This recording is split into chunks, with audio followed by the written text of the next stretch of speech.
What's up guys, my name is Lauren and welcome back to my channel. Today we are going over my family's real budget for July 2024.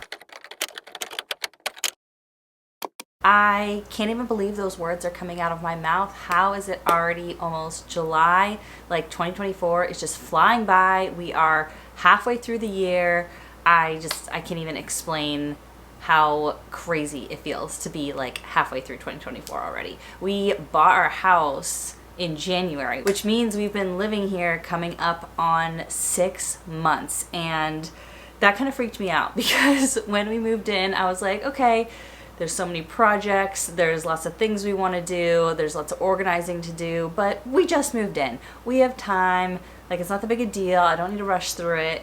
And now that we're coming up on like 6 months, I'm kind of like, I feel like we should be like getting to some of these things by now. Otherwise it's going to be 6 years later and we're still going to have boxes in our basement, which is fine. But like some of this stuff, like I want to be able to use and enjoy and not just like collect dust. So anyway, I've just felt like life has been kind of very chaotic lately. And I feel like I don't have great systems in place to keep myself organized. I'm a stay-at-home mom, but I also run a small business, and we also have a new house that we're trying to work on and have so many different projects for, plus just like regular life of trying to stay organized with like doctor's appointments and kids activities and family events and everything. So for a while I've been looking into like different organization systems because like just using my Google Calendar, there's not like enough functionality on there to keep my life organized, and I feel like that's why I felt so chaotic, is because I don't have a good system. And I've heard a lot of good things about Notion, so I actually recently downloaded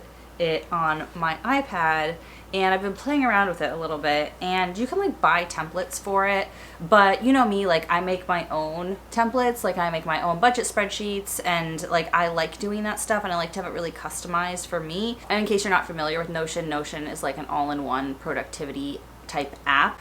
And so yeah, I've been playing around with it and it's like too complicated for me to figure out on my own. I definitely have been looking around at classes to take to understand how to use Notion better, which is why I'm so excited to talk about today's video sponsor, which is Skillshare. Skillshare is the largest online learning community for creatives with thousands of classes led by industry experts on topics such as film, illustration, design, freelance, and productivity, which is how I found their class on Notion. It's actually more than just a class that they have. They have these things called learning paths, and they are curated sequential class collections that help you master a specific skill. And they have this really great one on how to use Notion that I just started and I've already learned a ton. Skillshare can help you take your career, passions, side hustles, and hobbies to the next level. And obviously myself being a personal finance channel and being a huge personal finance enthusiast, I was really excited to see that they had finance classes as well on topics like investing, understanding accounting, and even things like decluttering, which if you've watched my channel for a while, you know I'm a big proponent of decluttering and have talked about how decluttering saves you money. I feel like summer is an especially good time of year to join Skillshare because a lot of people are traveling in the summer, and when you travel you have tons of downtime, and so instead of just like scrolling social media and doing nothing productive with that downtime, instead you could be watching a class and mastering some sort of new skill or learning a new hobby. If you'd like to join Skillshare today, it will be linked in the video description, and the first 500 people who join Skillshare using my link will get 1 month of premium free. So go ahead and get started in leveling up your skills today. So thank you again to Skillshare, and I'm really excited on learning more about Notion so I can get my life organized because,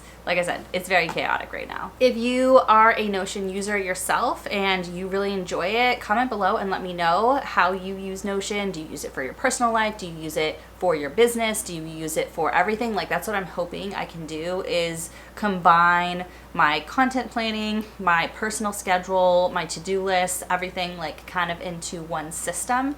And so if you use it for any of those things, let me know. All right, but let's get to what you guys are all here for, and that is our July budget. So I'm gonna jump over to the spreadsheet, and just so you know, if you like this spreadsheet, you can get it for yourself. It is linked in the video description. It's an instant download to Google Sheets, and it comes with a detailed video tutorial. Okay, so for July, we have budgeted exactly $11,000. It is very rare on my channel that like our expected income is exactly an even number, but that's how it turned out for July. So let's take a look at how that is all broken down. All right, first of all, for pay yourself first, I kind of looked at the rest of the year and I made a plan because I felt like we weren't really paying ourselves first. We were kind of just like figuring out what our expenses were and putting what's ever left over into pay yourself first. And so I was like, okay, no, I want to look at what I think we're going to make and like make a plan of this is how much we're sending to pay yourself first minimum for the rest of the year. So for July and August, my goal is to send $600 to pay yourself first. And then for the rest of the year, my goal is to send at least $1,000 to pay yourself first, but hopefully more. So stay tuned to see if we can hit those, but that's the goals I've set for the rest of the year. So for pay yourself first, for July, we are budgeting $600 to my Roth IRA. We're trying to max out my 2024 Roth IRA, and then once that's maxed out, we will move on to my husband's 2024 Roth IRA. And yeah, so that's where we're at. For debt, we are just paying the minimum on my husband's student loan. That is $830. That loan has a 2.8% interest rate, so we are not currently paying extra because the interest rate's so low. Moving over to expenses, we have our disgusting mortgage of $4,477. When I look at this number, sometimes I'm like really freaked out and think like, what have we done? And then I just remember how much we have been enjoying our lives since we moved into this house, how much time we've been spending here, really like enjoying all the different parts of the house. We are loving our backyard. We are out there like hours every single day. We're getting it set up with lots of fun stuff. Right now we've got like a little trampoline out there, we've got a sandbox, we've got a water table, we've got like the girls' scooters back there, and like we go out there, chalk, bubbles, like it's just so much fun to have that space where the girls can be like, I want to play outside, and we're like, okay, let's get your shoes on and go immediately. And we have our outdoor space to do that, and we don't have to like drive to the park or walk too far or be in like a shared space where there's cars going by. And we have a fenced in yard, so like I can just sit down and they run around, and it's so wonderful. So we're really enjoying our space, and we are near a great school, and my daughter's starting kindergarten in a couple months, and I just have so much peace of mind knowing that that's been figured out. So while it's not ideal to have our mortgage be this high compared to our income, it does honestly feel worth it. Like that's the thing that's most important to us right now. I've just been reflecting a lot on our big life decisions that we've made and my big life decisions that I've made over the past like 5-6 years, and just like how I feel about everything and where we are with our money and like just a bunch of stuff. So I will be filming a video very soon talking about all that stuff, and I was really vague, but just kind of like reflecting on what we've done, because we're 4.5 years into our debt-free journey, and we have an unknown number of years to go. And like 4.5 years ago, we were in a really, really bad, risky financial situation, and now we're in a much better situation, but it's still not great. And I was feeling like, why isn't it great yet? It's been almost 5 years.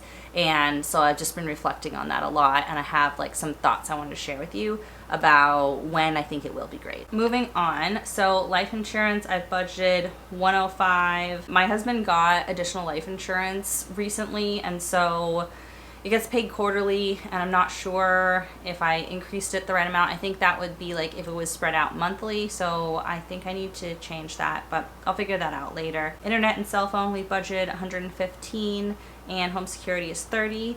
Car insurance is $110, and then Spotify is $11. Groceries and takeout seems high this month. It is $1,500, but that's because there are 5 Mondays in July, and so I do groceries by like how many Mondays there are, and we do 300 a week, so that's why it is $1,500 this month. And then for household, we always budget $200 for household things like dish soap and paper towels and like trash bags and stuff like that, and that's been working out really well. And I thought it would be like a hassle to separate out those purchases from the grocery spending, but honestly, like I get more of that stuff from like Amazon and Target, whereas I get the groceries more from our grocery store, which is Stop and Shop or BJ's. So yeah, it's not been like that much work to separate them out. For gas this month, we have budgeted $250, and for utilities, we have budgeted $350. This is our first year in this house, obviously, so I'm trying to like estimate based on each month that comes in, like what the following month is going to cost. Obviously next year it'll be a lot easier to budget for utilities because I'll like generally know how much we paid the year prior. And then for miscellaneous expenses, you can see it pop up here.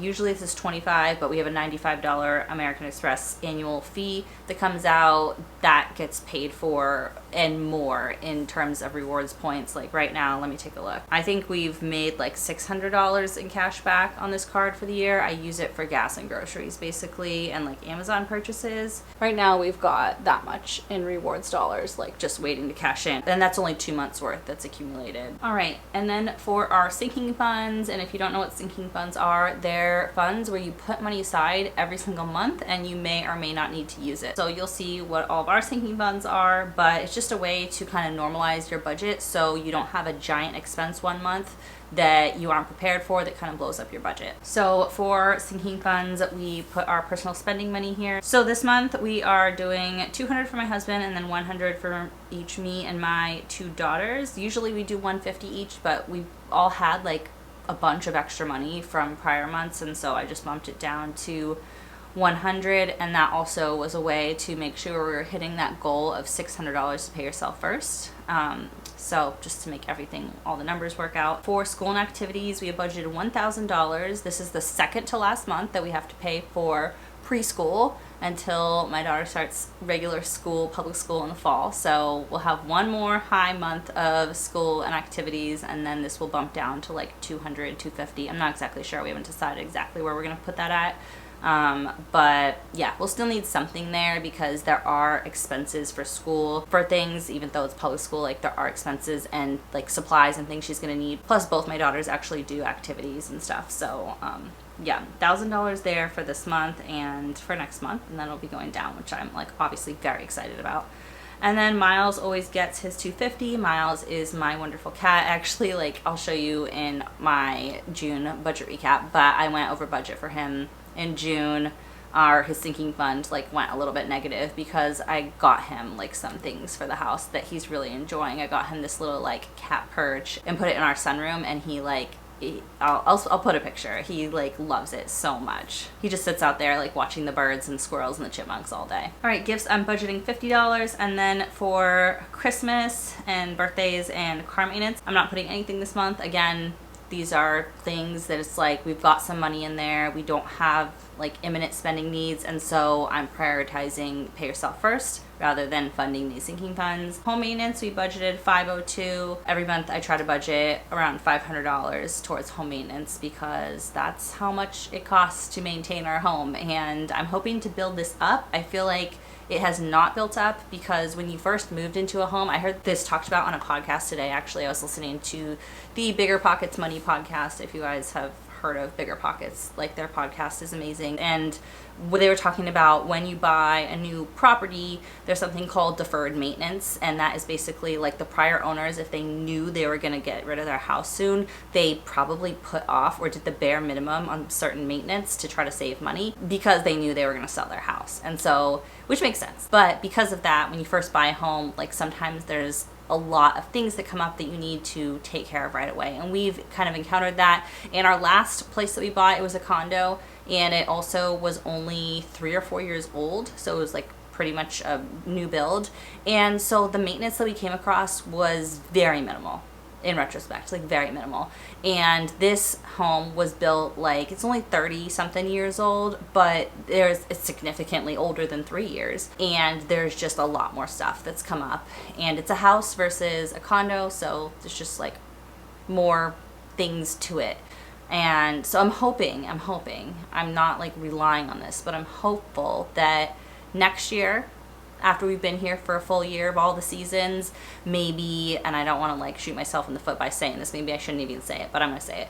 Maybe the maintenance will slow down a little bit. Like maybe there'll be things that like we'll have caught up on, and we'll get periods of time where we can go like 3 to 6 months without having to put a major amount of money into the house. Of course, there's always little projects, but maybe like hopefully the big stuff will be kind of like settled down and this fund can build up, because right now it's just, we're just spending it. Okay, and then for home decor, medical, and vacation and emergency fund, we haven't budgeted anything. Our emergency fund is fully funded right now.